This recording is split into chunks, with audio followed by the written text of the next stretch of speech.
আজ কোর্টের 17 নম্বর এজলাসে এক অভিনব কেস উঠেছে। এক ভদ্রমহিলা জীবনের মধ্যাহ্ন পেরিয়ে এসে স্বামীর কাছ থেকে আলাদা হতে চান নিঃশর্তে, অথচ স্বামী তার স্ত্রীকে কিছুতেই ছাড়তে চান না। বিষয়টা এই রকম। চাকরিরতা স্ত্রী, বয়স প্রায় 50-এর কাছে, হঠাৎ করেই ইচ্ছে প্রকাশ করলেন যে আর সংসার করবেন না তিনি। সংসার করতে তার আর ভালো লাগছে না। তাই সব কিছু থেকে নিজেকে মুক্ত করতে নিঃশর্তে ডিভোর্স চাইছেন দাম্পত্য জীবন থেকে। কিন্তু স্বামী চান স্ত্রীর সাথে জীবনের শেষ দিন পর্যন্ত কাটাতে। একমাত্র মেয়ে তার জীবনে প্রতিষ্ঠিত, তাই জীবনের বাকি সময়টা স্ত্রীর সাথে একান্তে আনন্দে কাটিয়ে দিতে চান। কোর্টের চত্বরে বিশাল কৌতূহল। বিচারক কার পক্ষে রায় দেবেন, কার দলিল কতটা পোক্ত জেতার জন্য। শঙ্খনীল আর অনুপমা দাম্পত্য জীবনের 25 বছর কাটিয়ে দিয়েছেন একসাথে। একটি মাত্র কন্যা সন্তানকে নিয়ে গড়ে ওঠা তাদের সংসারে কেউ কখনো অশান্তি দেখেনি। বাইরে থেকে সবাই জানতো এরা সবাই সুখী। এমনকি শঙ্খনীল অনুপমার বন্ধু মহলেও ওরা স্বামী স্ত্রী হিসেবে সেরা দাম্পত্যের একটা উদাহরণও ছিল। সেই দাম্পত্যের এমন কাহিনী যেন মেনে নেওয়া যায় না। 25 বছরের দাম্পত্য জীবনে যখন মানুষ রজত জয়ন্তী বিবাহবার্ষিকী পালন করেন, ঠিক সেই সময়ই অনুপমার এমন আইনি আপিল। বিচারক জিজ্ঞেস করলেন অনুপমাকে, আপনার স্বামী কি পরকীয়া করেন? অনুপমার উত্তর ছিল, বর্তমানে আমার স্বামীর জীবনে আমি ছাড়া কেউ নেই, আমি তার সবচেয়ে কাঙ্ক্ষিত নারী। বিচারক আবারও জিজ্ঞেস করেন, তাহলে উনি কি অত্যাচারী? ডোমেস্টিক ভায়োলেন্স হয় আপনার সাথে? অনুপমা হেসে বলল, মোটা টাকা মাইনে পাওয়া বইয়ের ওপরে ডোমেস্টিক ভায়োলেন্স করতে পারেন কোন স্বামী? আমার মনে হয় না সে ক্ষমতা কোনো স্বামীর থাকতে পারে বলে। তাহলে তাহলে কেন ডিভোর্স চান আপনি আপনার স্বামীর থেকে? আপনার সাথে কোনো খারাপ কিছু না হলে তো আর শুধু শুধু একটা সম্পর্ক থেকে বেরিয়ে যেতে পারেন না আপনি। বিচারকের এমন প্রশ্নে অনুপমা উত্তর দিতে শুরু করলো, আজকের ভালোটুকু দেখেই আপনি বিচার করবেন ধর্মাবতার? আমার বিগত 25 বছরের প্রত্যেকটা দিনের কষ্ট, গ্লানি, চোখের জল ও মানসিক শারীরিক পরিশ্রম, তার কি কোনো মূল্য নেই? কলেজ জীবনে বন্ধুত্ব দিয়ে প্রেম আসে আমার জীবনে। দীর্ঘ 7-8 বছরের প্রেমের পরে আমাদের বিবাহিত জীবন শুরু হয়। বিয়ের পরেই দেখলাম আমার স্বামীর মধ্যে থেকে সেই প্রেমিকটা হারিয়ে গেল। সে তখন আমাকে তার মায়ের সাথে আপোষ করে চলার শিক্ষা দেয়, রান্না শিখে নিতে বলে। তার রোজকার জীবনের বহু কাজ আমার ওপরে চাপিয়ে নিশ্চিন্তে স্বামী হওয়ার মজা লুটতে শুরু করেন। স্বামীর মায়ের কাছে আমি তখন একজন তুচ্ছ প্রতিদ্বন্দ্বী মাত্র, যাকে রোজ অতি তুচ্ছ কারণে হেনস্থা অপমান করে আমার শাশুড়ি মা মজা লুটেছেন। কিন্তু তখনও চাকুরিরতায় ছিলাম অর্থনৈতিকভাবে পুরোপুরি স্বাবলম্বী। তবুও স্বামীকে কাছে পাওয়ার লোভে শাশুড়ি মায়ের দেওয়া সমস্ত গ্লানি হাসি মুখে মেনে নিয়েছি। লোভ ছিল একটাই, আমার স্বামীর মধ্যে যে প্রেমিক মানুষটি আছে সে তার প্রেম দিয়ে আমায় ভরিয়ে রাখবে। যতই অর্থনৈতিকভাবে স্বাবলম্বী হই না কেন, বাজারে তো আর প্রেম বিকোয় না যে অর্থ দিয়ে কিনে নেব। তাই নিজের উজাড় করা ভালোবাসা দিয়ে তার সংসারে নিজেকে মানিয়ে নিয়ে তার মায়ের সামনে নিজেকে চরম ব্যর্থ হিসেবে প্রমাণ করে আমি সেই প্রেমিকের প্রেম পেতে চেয়েছিলাম, কিন্তু পাইনি আমি সেই প্রেম। সেই প্রেমিক ভালোবাসার কবরে চাপা পড়ে গিয়ে একজন স্বামীকে ফিরিয়ে দিল আমার কাছে, যে খুব ভালো সন্তান, খুব ভালো ভাই, খুব ভালো একজন বাবা, ভালো বন্ধু, এমনকি ভালো বসও প্রমাণিত হলো। শুধু হতে পারল না আমার প্রেমিক। ভালো প্রেমিক চাইনি, প্রতিপত্তি থাকা অর্থবান প্রেমিকও চাইনি। শুধু সামান্য একজন প্রেমিককে চেয়েছিলাম, যার বিশাল হৃদয়টা জুড়ে শুধু আমি থাকব। কিন্তু কিছুই হয়নি। আমি সেই মানুষটার ভালোবাসার বাঁধনে পড়ে তার সন্তানের মা হলাম। সংসার, সন্তান, চাকরি সব কিছু সামলাতে গিয়ে যখন আমি নাজেহাল, যখন প্রতিদিন প্রতিক্ষণে আমার শাশুড়ি মায়ের গাঞ্জনায় আমি অতিষ্ঠ, তখন আমার প্রেমিককে একটু পাশে চেয়েছিলাম। সে আমার পিঠের ব্যথায় তার হাতটা বুলিয়ে দেবে, যে অফিস শেষে তার ক্লান্ত শরীরটা নিয়েই আমার ক্লান্ত শরীরের পাশে দাঁড়িয়ে বলবে, চলো আজ দুজনে মিলে কাজগুলো সেরে ফেলি। আমি মানা করলেও সে বলবে, ক্লান্ত তো দুজনেই, অফিস তো দুজনেই করেছি, তাহলে ঘরের সবটুকু তুমি একা করবে কেন? আমি চেয়েছিলাম সেই প্রেমিককে, যে তার মায়ের গঞ্জনার সামনে দাঁড়িয়ে বলবে, এর চেয়ে বেশি কিছু আমার অনুপমা করতে পারবে না। তুমি ওকে অপমান করবে না। ভুলে যেও না, অনুপমা শুধু আমার স্ত্রী নয়, সে আমার ভালোবাসাও। সে বলেনি ধর্মাবতার, আমার হয়ে একটি কথাও খরচ করেনি সে।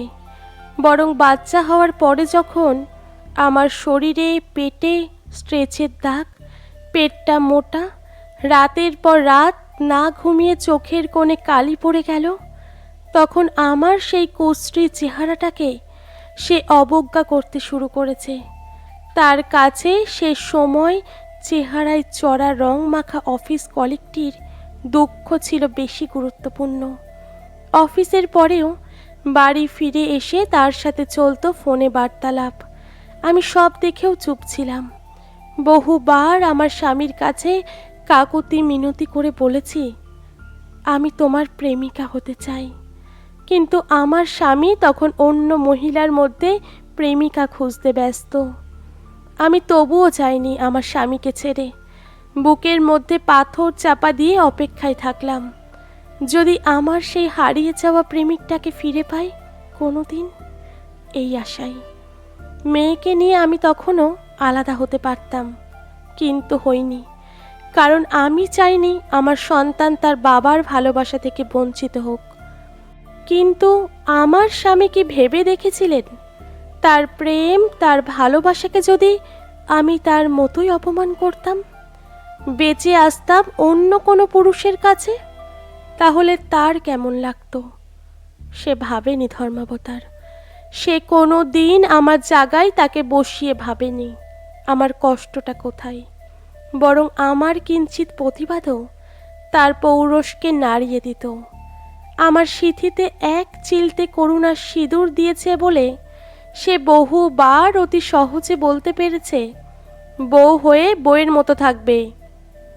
হ্যাঁ ধর্মাবতার, বউ হয়ে বেঁচে থাকতে হয়েছে আমায়, প্রেমিকা হতে পারিনি। একমাত্র মেয়ের যাবতীয় দায়িত্ব একা বয়ে চলেছি নিঃশব্দে।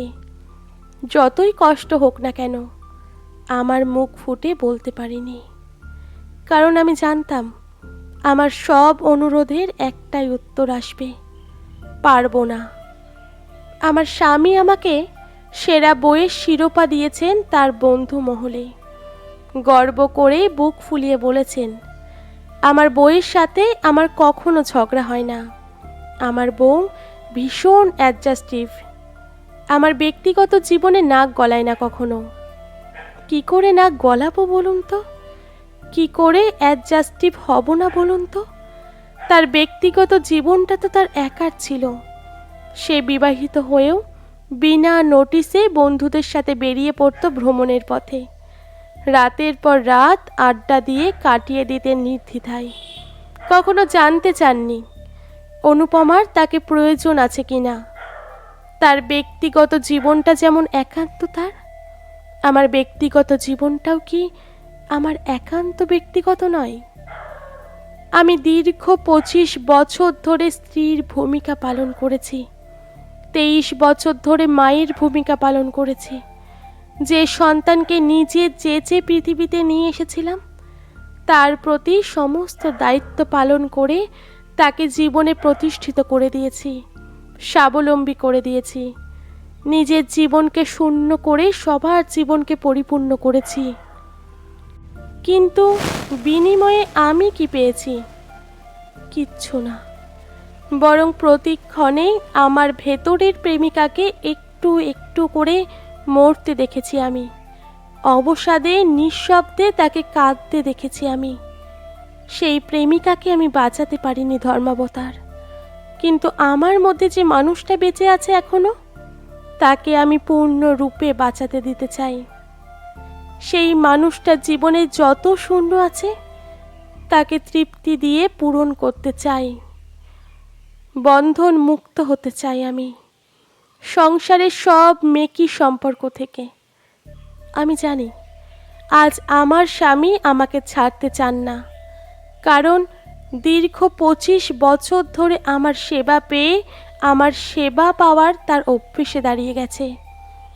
আমি আজ তার একটা অভ্যাস, একটা অবলম্বন, বলতে পারেন অন্ধের ষষ্ঠীর মতো। কিন্তু অন্ধ হলেই ষষ্ঠীর প্রয়োজন হয়, একটা লাঠির প্রয়োজন হয়। একজন পঙ্গুর জীবনে তার লাঠিটা তার প্রয়োজন হতে পারে, কিন্তু তার ভালোবাসা হতে পারে না কখনো। আমার স্বামীর কাছেও আমি ঠিক তাই। আজ আমি তার একাকিত্ব জীবনে প্রয়োজন মাত্র, তার ভালোবাসা নই।